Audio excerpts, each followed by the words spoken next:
Who would have thought I'd be the same Rabbit after all these years? It was the weirdest thing down the stretch to watch my second team that I root for fun be driven by Patrick Roy and Semyon Varlamov to the postseason. Yeah. I was having such a mind meld during it. I was like, what is happening? 2013 me is freaking out.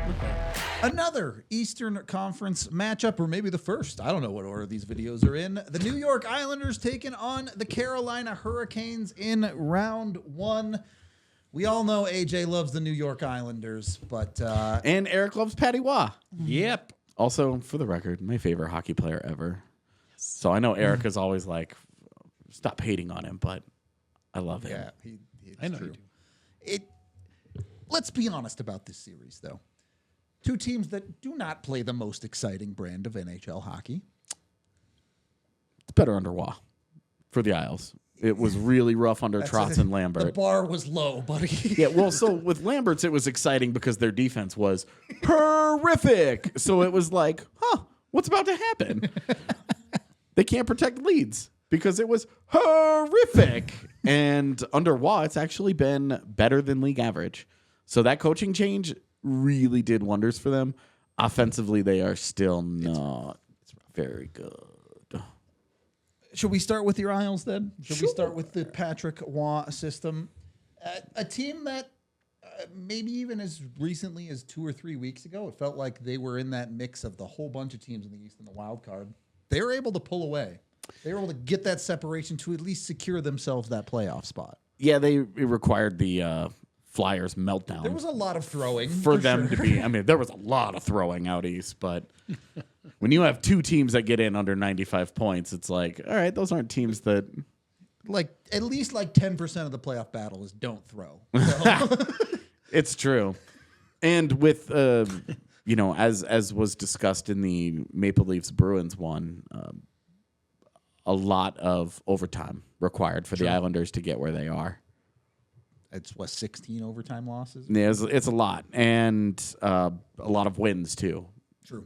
So you are talking about a team that did not win enough 5v5 hockey to be a playoff team in a normal year. Yep. The bottom of the East cratering created this avenue for them to walk right through it. And, Patty Waugh always finds a way, man. That guy's always in the postseason.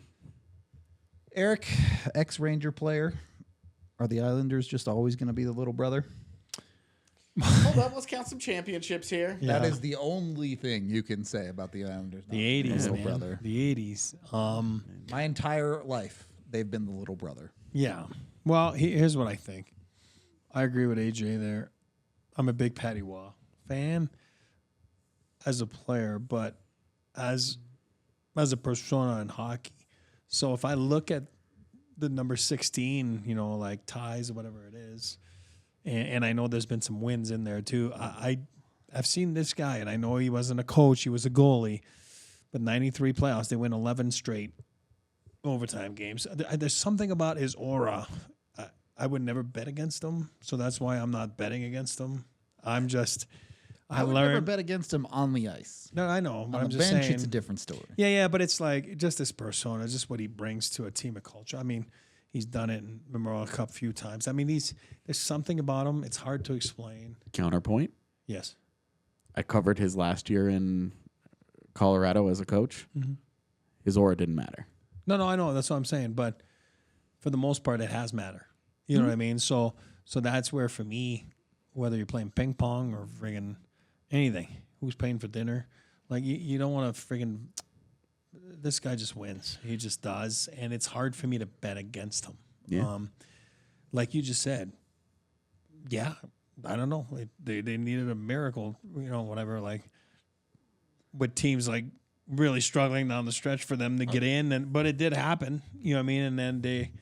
I just have a hard time to bet against him. I do believe he's going to find a rabbit out of his hat for whatever it is, that he kind of did. Well, the rabbit's hat was named I'm just saying, Semyon Varlamov. Well, that's right? what I'm saying. Look at Varley, but look at Varley's play right now. Like this, he just.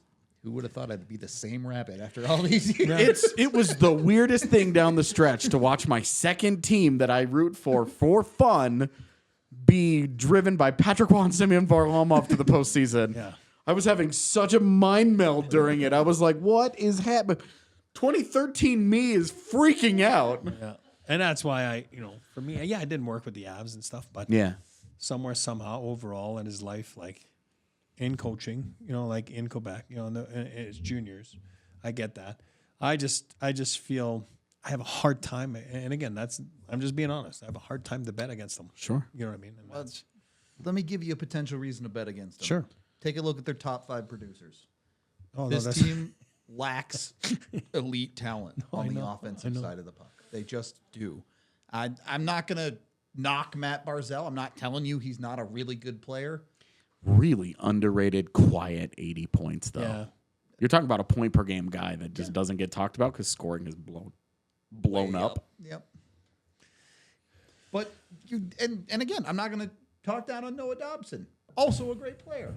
Gonna get Norris votes. But where is that offense going to come from for this team when you get beyond the top 2 guys? Sure, Bo Horvat and Brock Nelson can produce. Goal scores. They score goals. Yep.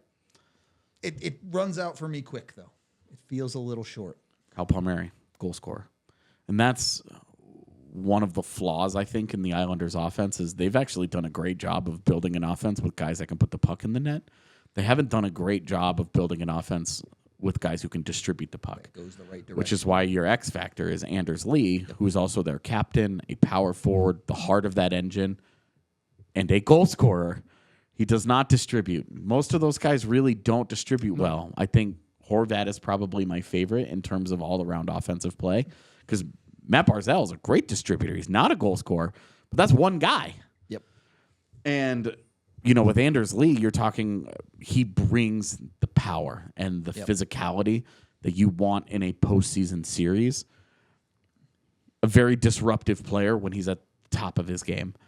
He's not as good a goal scorer as he was a couple of years ago, but he's also the kind of guy that scores playoff goals. Mm-hmm. He scores them within 2 feet of the net. Pizza Hut. He loves him some pizza. He does. He plays in New York. He's in the pizza capital of the world. And he plays like it, man. Like he does. He's just that is an offense that I think is for 82 regular season games, you're going to look at it and you're like, there's a lot of problems here. Yep. You get him into a postseason, and you find out all they want to do is get pucks to the front of the net and let those big bodies that they have just go to work. Yep. Just go to work, and that's a problem. I think that is a problem for opposing defenses to deal with, and if it were any other matchup, I would like the Islanders a lot more. In a lot of ways, it feels like the Carolina Hurricanes do a lot of the things that the New York Islanders do, but better. Yep, that is exactly how I feel about this series, and it's why I think these two teams have been interesting head-to-head over the last several seasons. Yep. Under multiple Islanders coaches, it hasn't mattered, but the way that the Islanders have been built is the same. And you are talking about the Hurricanes are very good. And I think they're getting slept on because everybody's like, no, they're just going to lose in round 2 again. Like that's if Freddy Anderson's knee explodes, then yeah, they probably will. How many times have they had their second and third string goaltender go into net during their postseason run? Like they're due for some good health. Yep. And if that happens, yeesh. It all comes down to Freddy Anderson as my X factor to me. If that guy stays healthy and is the guy he has looked like when he's been healthy this year, I would not pick them to come out of the East, but I'd pick them to make the conference finals. If he's good, they're good. I think it's as simple as that. I think they're good without him. Maybe if he's good, they're great. They're quietly good, right? They've always been a team that they play a style of hockey that is extremely high possession, but maybe not the highest quality of chances, right? Yeah. So they win a lot of games off of lack of highlight reel stuff. Yeah. So you don't see them on ESPN with, look at this insane play that Svechnikov had or whatever. Yeah. They just go win games 4-2 and outshoot you 50-30. Yeah. And that's that. 30. I know it's more like 20, but Yeah. Well, I mean, they're like I said, that's why I said they're quietly good because, they have a great fan base. That's not what I'm saying. I'm talking media wise. They're, it's not one of the top you know what I mean, media markets like Montreal, Toronto. So it's quietly good, which is good sometimes because they can be having some trouble like they did at the start of the season. I don't know if you guys remember when they came here, I think the game before they got spanked. And then Brendan was like being honest on the bench. He's like, well, I quite don't know what I'm seeing right now. Like, this is unreal. Like, you know, he was Remember that we're going to quote? get up Yeah. 12 or something like whatever. that. We I think they lost we like can- 12-2 or something. I don't know, something stupid like that. But, you know, so they've had some ebbs and flows. You know what I mean? So but they've been able to get out of them and have a successful season. I mean, oh my God, they're top of the league in the standings. So they're a good team. I think expectations are there. I think they believe they can do better, you know, than the second round.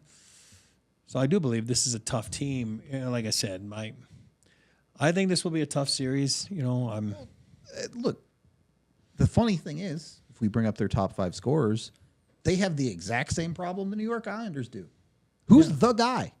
Who's the Carolina for years? The question has been, who's the guy? And Sebastian Aho is great. But when the chips are down, when you need a goal in a playoff game, who's the guy? This is where Jake Gensel's going to help them a lot. Been there, done that.